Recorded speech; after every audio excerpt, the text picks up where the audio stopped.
Rolling action. Ya, baik, bismillahirrahmanirrahim. Assalamualaikum warahmatullahi wabarakatuh. Hamdan mansyukurillah amma ba'du. Kabar Pak? Bagaimana kabar kalian semua?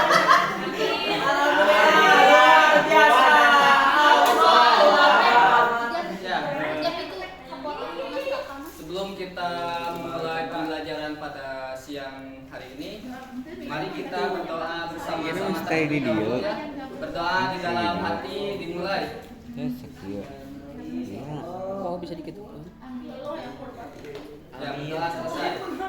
Nah, selanjutnya kita akan melanjutkan panca bacaan Quran kita. Apa hal tadi? Panca sekarang itu membaca Quran surat Al-Ikhlas ya. Kita baca bersama-sama.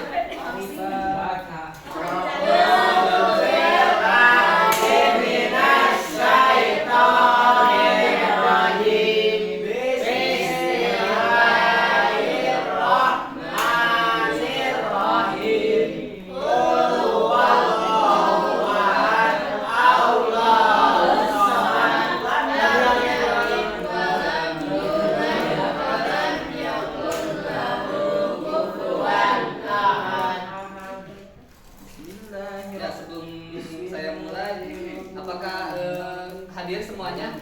Hadir, ya, hadir. Tiar Pak yang hadir. Halo, Aduh, mentret dia. paling rame kamari bau itu. Busiat, Pak, busiat. Ya. Ya.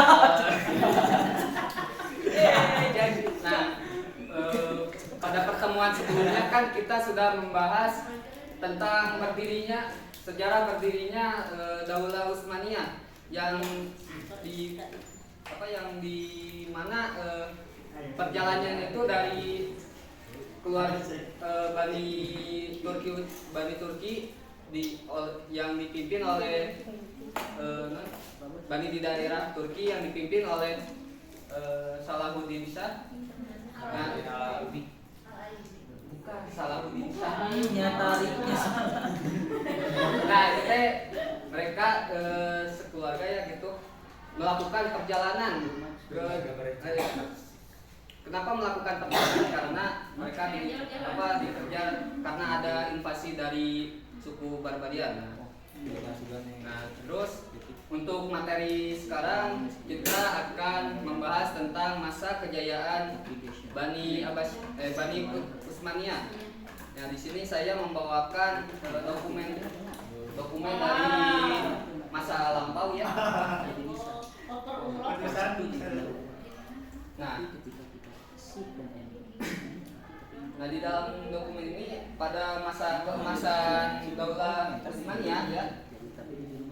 Yang pertama itu ada oleh Sultan Muhammad I yang memimpin Daulah Utsmaniyah dari tahun 817 sampai 824 Hijriah. Nah, strategi Muhammad I ini dalam membangun masa keemasan Bani Utsmaniyah ini adalah dengan melakukan hubungan diplomatik dengan para penguasa Bizantium dan Venesia. Nah, jadi Daulah Utsmaniyah ini, khalifah ini itu melakukan diplomasi untuk Bizantium dan Venesia itu tidak mengganggu kekuasaan Utsmaniyah. Nah, sehingga Sultan Muhammad I ini bisa fokus untuk merangkul kembali penguasa-penguasa daerah yang terpecah gitu ya. Nah, selanjutnya ada Sultan Murad II. Siapa di antara kalian yang mau maju ke depan dan membaca materi yang ada di depan? Saya, Pak. Boleh, silakan, Chandra.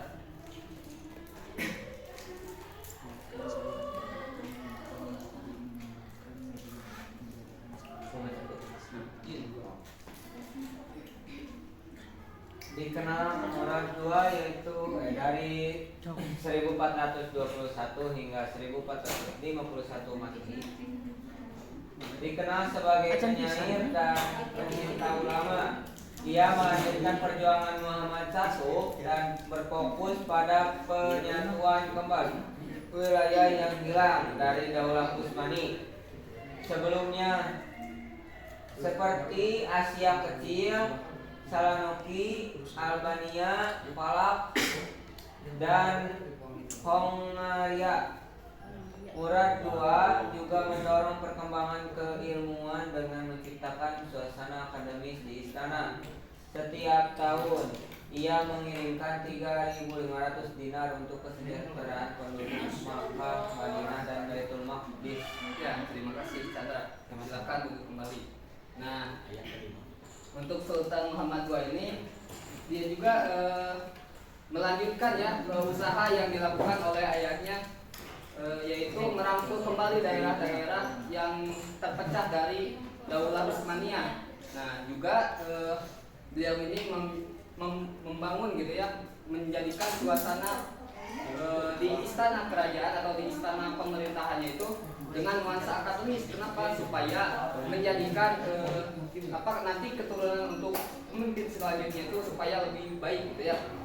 Nah, selanjutnya itu ada yang ketiga, pada masa keemasan ini ada dilakukan oleh Sultan Muhammad II. Nah, Sultan Muhammad II ini dikenal juga sebagai dengan Sultan Muhammad Al-Fatih ya. Ada yang tahu siapa itu Sultan Muhammad Al-Fatih? Yang penakluk Konstantinopel. Ya, benar sekali. Sultan Murad. Nah, Sultan Muhammad Al-Fatih itu diberikan ya, Al-Fatihnya itu diberikan setelah menaklukkan kota Konstantinopel. Dan beliau ini karena dibangunnya nuansa akademis di lingkungan istana kerajaan, jadi beliau ini dididik dari kecil hingga dewasa dengan sangat keras gitu ya, kalau ininya mah dengan keras dan dengan disiplin lah ya. Jadi dia bisa menjadi penguasa ditambah dengan bisa menaklukkan kota Konstantinopel yang mana belum bisa ditaklukkan oleh penguasa-penguasa dinasti Utsmaniyah sebelumnya. Nah, yang selanjutnya itu ada Sultan Bayezid II. Nah, Sultan Bayezid II ini merupakan sultan yang kurang kuat ya kepemimpinannya. Kenapa kurang kuat? Karena adanya konflik. Jadi konflik kekuasaan dengan adiknya, yaitu Jen ya. Nah, jadi karena kurangnya konflik kekuasaannya hingga akhirnya beliau memberikan kekuasaannya kepada anaknya, yaitu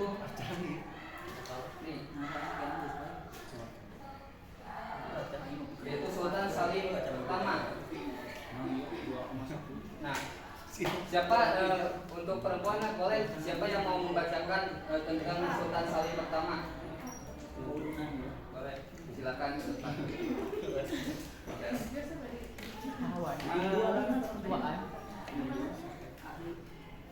Yang kelima ada Sultan Salim I dari 1512 sampai 1520 Masehi atau 918 sampai 926 Hijriah. Selama menjabat sebagai pemimpin tertinggi, Salim I membuat wajah baru dalam pemerintahan Daulah Utsmani. Di masa pemerintahannya, banyak kebijakan yang dilakukan dalam bidang kemiliteran. Salim I merupakan salah satu penguasa Utsmani yang paling berhasil dan dihormati, giat dan pekerja keras. Meski masa kekuasaannya terbilang singkat, para sejarawan sepakat bahwa Salim I telah mempersiapkan Daulah Utsmani untuk mencapai titik puncaknya pada masa putra dan penerusnya, yaitu Sulaiman Al-Fahmi. Ya, terima kasih, silakan.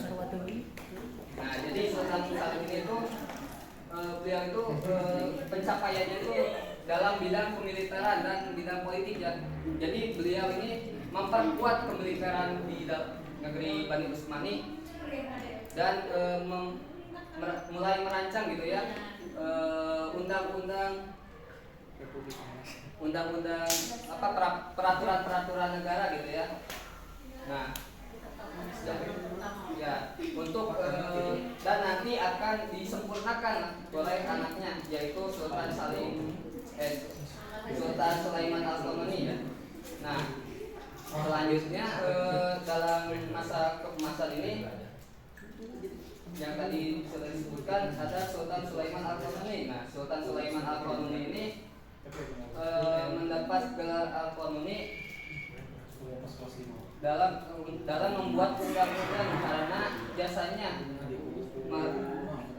meletakkan dasar-dasar hukum bagi Daulah Utsmaniyah dan tentunya yang paling lama memerintah. Nah, jadi Sultan Sulaiman Al-Qanuni ini menyempurnakan lagi undang-undang yang dibuat ayatnya, dan undang-undang tersebut itu dinamakan Multaqo Al-Abror ya, atau Multaqul Abrur. Nah, dan undang-undang yang dibuat oleh Sulaiman Al-Qanuni ini dipakai selama 300 tahun ke depan gitu ya. Jadi dipakai terus oleh khalifah-khalifah selanjutnya. Nah, mungkin itu untuk materi pada hari ini ya. Selanjutnya saya ini akan mengadakan kuis berhadiah. Anjay. Hadiah bos. Nah, Apa tuh hadiahnya? Wis otomatis canggih. Canggih. Ada yang jadi Tidak apa seperti deh? apa? wah, ya. Nah, untuk kuisnya ini ada 2 soal ya. Jadi 1 soal untuk laki-laki dan 1 soal untuk perempuan. Ya, jadi nanti pagelah-gelah ngacung gitu ya, langsung ngajawab gitu. Heula-heula gas. Ya. Oke, bisa perwakilan cewek cowok untuk sui terlebih dahulu Mip, untuk Mip sih paling payu. memilih soalnya. Mip paling bayuan. Sok, silakan. Sok, Ya, Mip. cepat Sok, ya.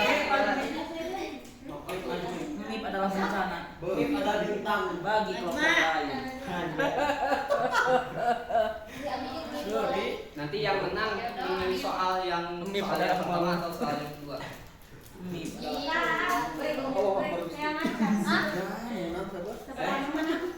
Mip itu. Dari soal hiji 2. Nggak bisa baca. Hiji we dagong lo bateuy. Bener si Mama. Rada teu asa mencetna. Ya, untuk soal yang pertama ya, untuk laki-laki nih. Ya, kalau lalu nanti yang bisa menjawab mendapatkan hadiah. Di mana letak ibu kota pemerintahan Turki Utsmani? Ya, silakan jawab. Di Utsmaninya. Tempat nanti di Kaisaran Bizantium. Ya, namanya apa? Kalau itu diganti. Konstantinopel. Damaskus. Baghdad. Osman, Saya temukan di Sobut, Yaman. Oman. Yaman. Tempatnya tempat Istanbul. Nah, benar, Istanbul. Istanbul.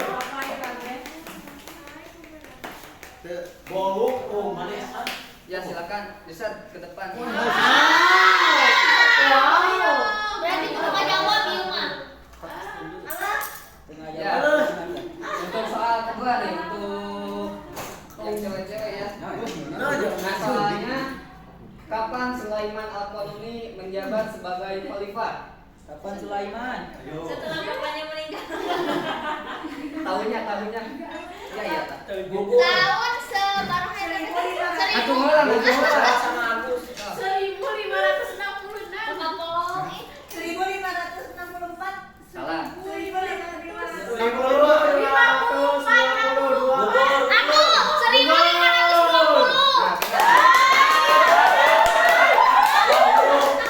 Silakan ke depan untuk membawa hadiahnya. Ya, aku nggak jawab nggak salah. 105 nama itu masa berakhirnya ya. Ya, mungkin ini ya materinya. Selanjutnya ada evaluasi ya. Evaluasinya saya kirim kuisis. Baru udah kuis. Isis. Iya. Baku sebenarnya. Baku. Nah, si mana? Balik. Sebelah itu kuai. Kurang tadi. Ih. Onian sih ya. Harus masuk. Belum. Lagi udah pakai rapidnya. Kayak gitu kurang apa nasi? Kurang sebagai orang enggak bisa kita ya. Kenapa ya? Gua banyak asal bilang enggak tukang orang. Pamer. Iya nu ngaranna Miftah di kumakeun. Iya Gus Miftah, kumaha Gus Miftah. Astagfirullahaladzim. Gus Miftah.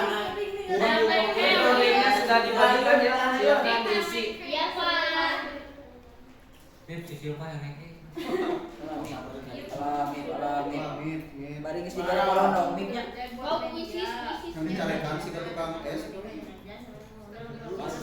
Dua diri goblok. Esnya berapa? Kayaknya Masih banyak. titik-titik itu nyalakan.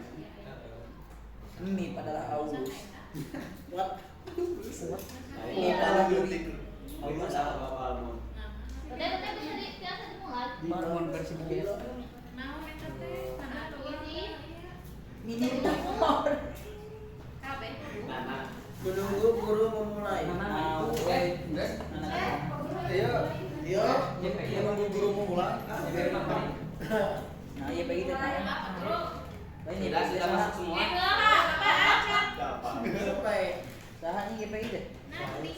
Wis. Maksudnya di Oh.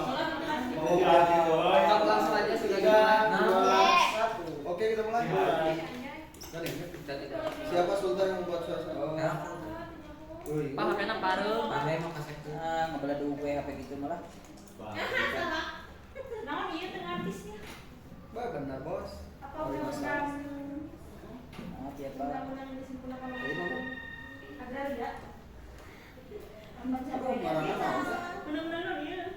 Undang-undang naon? Tadi teh kan curang undang-undang Republik Indonesia. Ah, saya ya. Nah, ini guru meja teh. Video atuh nu keur evaluasina kan.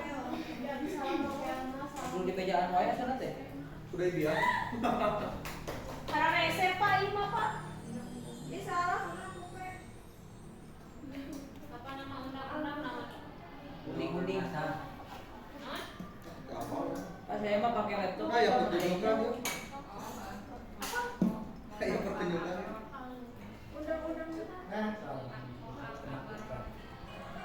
Inana salah. Meni salah huruf Oh, huruf. abror, abror. Bedana nu taka. Nu tako. Batako kamu. Pak tidur, Pak.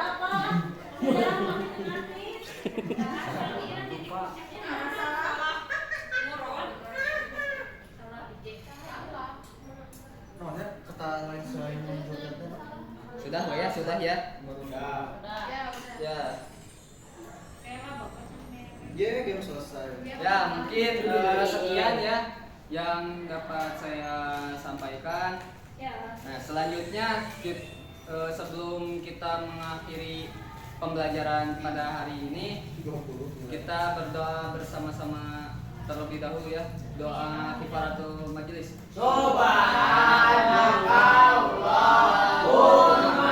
wa bihamdika asyhadu an la ilaha illa anta astaghfiruka wa atubu ilaik. Ya, terima kasih atas perhatian kalian semua. Mohon maaf bila banyak kesalahan yang saya sampaikan. Assalamualaikum warahmatullahi wabarakatuh. Waalaikumsalam.